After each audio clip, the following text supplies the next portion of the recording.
Hello everyone, आप सभी का आपके अपने YouTube चैनल शॉर्ट टॉक्स में स्वागत है। आज की इस वीडियो में मैं आप सभी बच्चों को क्लास 11 पॉलिटिकल साइंस यानी राजनीति शास्त्र के कुछ इंपॉर्टेंट सवाल करवाऊंगा जो सारे के सारे 3 मार्क्स में आपको एग्जामिनेशन पूछे जा सकते हैं। तो इन सभी सवालों को अच्छे से नोट डाउन कर लीजिए। इसके बाद थोड़ी देर बाद आपको 5 नंबर के इंपॉर्टेंट सवाल जो आपके एग्जाम में आ सकते हैं उन सवालों को मैं करवा दूंगा। तो आप लोग चैनल को देखिए लगातार चेक करते रहिए, क्योंकि यूट्यूब पर नोटिफिकेशन सभी बच्चों पर पहुंच नहीं पा रहा है, इसलिए आप लोग वीडियो चैनल पर जाकर थोड़ा वीडियो को चेक करते रहिएगा। ठीक है, फिलहाल अगर ये वीडियो पसंद आता है तो वीडियो को लाइक करें, चैनल पे न्यू आया तो चैनल को सब्सक्राइब करें और जितना उसका वीडियो को अपने दोस्तों को शेयर करें। इससे पहले भी मैंने पॉलिटिकल साइंस के लिए आप सभी बच्चों के लिए बहुत से वीडियो अपलोड किया हुआ है।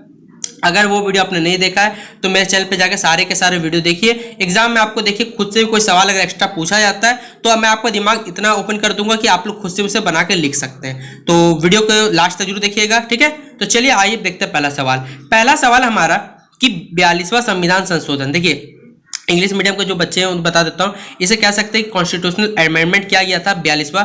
उसके तहत क्या गया था, भारत में संविधान में हमारे 3 मौलिक कर्तव्यों को क्या करना, वर्णन करना। 3 ही बताना, 4 बताया जाएगा, आप 4 लिख सकते हैं, जितना बोला है उतना करना है। तो देखिए पहला ये क्या है कि संविधान, राष्ट्रीय झंडे तथा राष्ट्रीय गीत का हमें क्या करना, सम्मान करना है। भारतीय नागरिक का यह प्रथम कर्तव्य है कि हमें पूर्ण श्रद्धा से संविधान, राष्ट्रीय झंडे तथा राष्ट्रीय गीत का दिल से क्या करना, सम्मान करना है। फिर अगला कथन है हमारा कि राष्ट्रीय स्वतंत्रता आंदोलन के उद्देश्यों के स्मरण तथा प्रफुल्लित करना है। 42वां संशोधन के अंतर्गत लिखा गया है कि प्रत्येक भारतीय नागरिक का यह कर्तव्य है कि स्वतंत्रता प्राप्ति के लिए किए गए राष्ट्रीय संघर्षों का प्रोत्साहित करने के लिए आदर्शों का सम्मानपूर्वक क्या करना, हमें पालन करना चाहिए। फिर अगला है हमारा लोगों में वैज्ञानिक दृष्टिकोण फैलाना। प्रत्येक नागरिक का यह कर्तव्य है कि वह वैज्ञानिक स्वभाव, मानववाद तथा जांच करने और सुधार करने की भावना क्या करे, ये विकसित करे। तो ये कोई 3 कर्तव्य आपको लिखने हैं, तो मैंने आपको 3 बता दिए हैं। तो याद रख लीजिएगा, कौन सा संविधान से पूछा जाए कि किस संविधान संशोधन के द्वारा मौलिक कर्तव्यों को जोड़ा गया था, तो याद रखिए 42वां संविधान संशोधन। ठीक है, यही बात देखिए यहाँ इंग्लिश मीडियम के बच्चों के लिए भी लिखी हुई है कि describe any 3 fundamental duties inscribed in the constitution by the 42nd constitutional amendment act. ठीक है, देख लीजिए, जिसको जो भी बच्चे इंग्लिश मीडियम के इसके स्क्रीनशॉट लेकर लिख लीजिएगा या फिर इसे कॉपी में नोट डाउन अच्छे से कर लीजिएगा। फिर अगला हमारा देखिए मौलिक कर्तव्य। मौलिक कर्तव्य क्या महत्व होता है ये बताना है। तो देखिए संविधान में आधुनिक कर्तव्यों को अंकित किया जाने वाला एक प्रगतिशील कदम है, वो है मौलिक कर्तव्य, जो हमारे फंडामेंटल ड्यूटीज है। क्या फायदे हैं, देखिए यहाँ पे क्या महत्व है।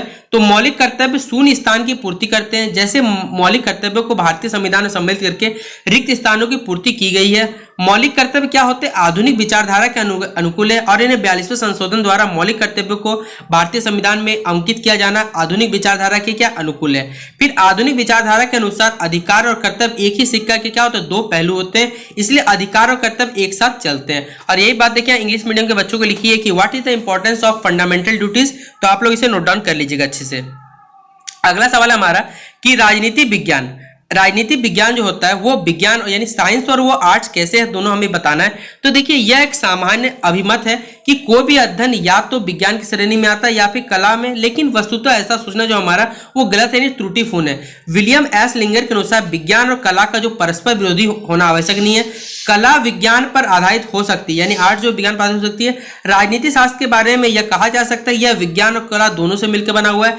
विज्ञान और कला दोनों ही रूप में हमारे लिए क्या उपयोगी है। गार्नर के अनुसार राजनीति जो विज्ञान होता है व्यवहारिक ज्ञान प्रदान करता है, भ्रममूलक राजनीति दर्शन के सिद्धांतों का खंडन करता है तथा विवेकपूर्ण राजनीतिक क्रियाकलाप के आधार पर प्रतिपादन करता है। मैं यहाँ पे लिखे यहाँ दृढ़ होगा, ठीक है। सिद्धांतों को इस प्रकार राजनीतिक शास्त्र एक विज्ञान भी है और एक क्या उच्च स्तरीय कला भी है। और यही बात देखिए यहाँ पे इंग्लिश मीडियम बच्चों को लिखी हुई है कि explain that political science is not both science and art. ठीक है, तो इसे नोट डाउन कर लीजिए जो भी इंग्लिश मीडियम के विद्यार्थी है। अगला सवाल है हमारा कानून और स्वतंत्रता दोनों एक दूसरे के पूरक है, इस बात को हमें बताना है या फिर दोनों के बीच के संबंध को हमें व्याख्या करना है। तो कानून और स्वतंत्रता एक दूसरे के पूरक, ऊपर की विचारधाराओं के ठीक विपरीत एक ऐसी विचारधारा भी है जिसे हम लोग आदर्शवाद की संज्ञा दे चुके हैं, जो कानून और स्वतंत्रता को एक दूसरे का क्या पर्याय मानती है, मतलब पर्यायवाची मानती है। ऐसी विचारधारा के समर्थक है रूसो और हिगल। रूसो कहते हैं कि देखिए शासक और प्रजा के बिना, शासक के पीछे भी कोई मौलिक भेद नहीं होता। उनके अनुसार लोगों को राज्यों के विरुद्ध विद्रोह करने का कोई अधिकार नहीं। उसी प्रकार हिगल ने भी इस विचार में समर्थन कहा है कि शासक तो नैतिकता का संरक्षक है, स्वतंत्र का चरम विकास होता है वो राज्यों द्वारा क्या होता है, संभव हो पाता है। ठीक है, और यहाँ लिखा हुआ इंग्लिश में law and liberty complement which is how और explain the relation between law and liberty. ठीक है, तो इसे आप लोग नोट डाउन कर लीजिएगा। अगला सवाल हमारा, न्यायिक सक्रियता के माध्यम से आप क्या समझते हैं और इसकी हमें समीक्षा करनी है। What you understand by judicial activism. तो देखिए, गणतंत्र का सबसे प्रथम उद्देश्य है कि नागरिकों को सामाजिक हो गया, आर्थिक हो गया और राजनीतिक न्याय उपलब्ध कराना होता है। न्यायिक सक्रियता का अर्थ है कि संविधान हो गया, हमारा कानून हो गया, और अपने दायित्व के प्रसंग में कानूनी व्याख्या में आगे बढ़कर सामाजिक आर्थिक परिस्थितियों और सामाजिक आर्थिक न्याय की क्या करनी है, हमें आवश्यकता को दृष्टि में रखते हुए संविधान और कानून की रचनात्मक व्याख्या करते हुए जो हमारी जनसंख्या या फिर जो लोग हैं उनके हितों की रक्षा के लिए लगातार प्रयास करना हमारा ये काम होता है। इसके अंतर्गत यह बात सम्मिलित है कि जन सामान्य के हित की दृष्टि से आवश्यक होने वाले शासन को निर्देशन करना और शासन की स्वेच्छाचारिता पर रोक लगाना क्या होता है, ये न्यायपालिका क्या होता है, प्रथम दायित्व होता है। ठीक है, और ये बात देखिए इंग्लिश में लिखी है, what do you mean by judicial activism, review it. तो जो भी इंग्लिश मीडियम के विद्यार्थी हैं वो इसे नोट डाउन कर लीजिए, या फिर स्क्रीनशॉट रखना है तो अपने पास रख सकते हैं और इसे लिख लीजिएगा कॉपी में। ठीक है, अगला सवाल हमारा, नगर निगम की संरचना एवं कार्यों का हमें उल्लेख करना है। तो देखिए, भारत के 74वें संविधान संशोधन द्वारा संविधान में 12वीं अनुसूची का समावेश किया गया, जिसमें नगर पालिका हो गया, नगर निगम हो गया, नगर परिषदों से संबंधित प्रावधान इसमें ऐड किए गए। नगर निगम शहरी स्थानीय और शासन की सर्वोच्च संस्था होती है। भारत में लगभग 40 बड़े महानगरों बड़े शहरों में नगर निगम स्थानीय शासन का क्या करती है, संचालन करती है, और इसके कुछ कार्य जो अनिवार्य, बहुत से कार्य हो सकते हैं आपके चारे, जैसे शहर में सफाई व्यवस्था की विशेष प्रबंध इसका काम होता है। फिर किसी संक्रमण रोग को फैलने से रोकने के लिए उचित उपाय करना, यह नगर निगम काम है। पीने का स्वच्छ जल एवं बिजली आपूर्ति की व्यवस्था करना, यह भी किसका काम है, नगर निगम का।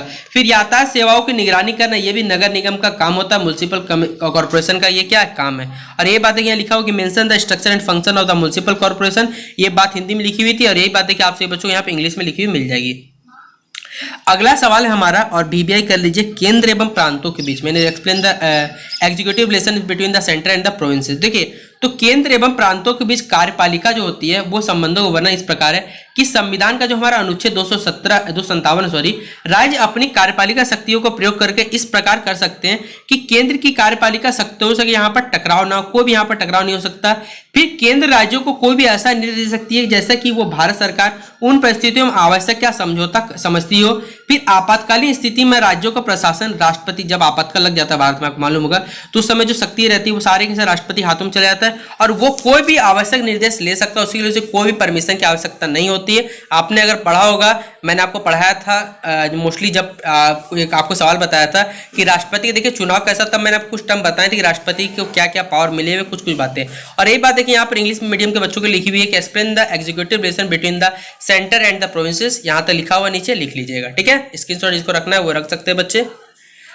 तो फिलहाल मैंने आपको 7 सवाल कराए, और आपको मालूम होगा एग्जाम में टोटल 7 ही सवाल आने वाले हैं जो 3 नंबर में पूछे जाएंगे। इससे पहले भी देखिए बहुत से सवाल करवाया हुआ है, जो चाहे 5 मार्क्स का हो, 3 मार्क्स हो, 1 मार्क्स सबके सब करवाया हुआ है, उसको जरूर देख के जाइएगा। मैं आपको बार बार बोल रहा हूँ, यूट्यूब आपको नोटिफिकेशन नहीं भेजेगा या फिर रिकमेंड भी नहीं कर सकता। ठीक है, तो जितना हो सके वीडियो को शेयर जरूर कर दीजिएगा। अगर ये वीडियो अच्छा लगा हो तो लाइक करें, कैसा लगा कमेंट सेक्शन में जरूर बताएं, और आप सबसे जरूरी बात, आप सभी बच्चों घबराना नहीं है, और best of luck for examination. मिलते हैं अपने नेक्स्ट लेक्चर पे।